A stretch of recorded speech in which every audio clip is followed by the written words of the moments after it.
কেউ যদি সূরায়ে ফাতিহা 7 বার জুমার দিন সূরায়ে ফাতিহা 7 বার পড়ল, কুল হুয়াল্লাহ 7 বার, ফালাক 7 বার, নাস 7 বার, তো তার পিছনের গুনাহ মাফ। একটা কিতাবই আছে মুকাফফিরাতুদ দুনুব, মুকাফফিরাতুদ দুনুব, পিছনের গুনাহ কি কামলে মাফ হয়। একটা কিতাবই আছে যে কোন কোন কাজে পিছনের গুনাহ মাফ হয়ে যায়। কিছু কঠিনও আছে, আবার কিছু একবারে সহজও আছে।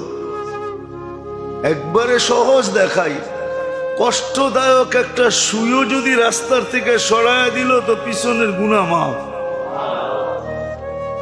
সহজ আছে, সহজও করছে। কেমন সহজ?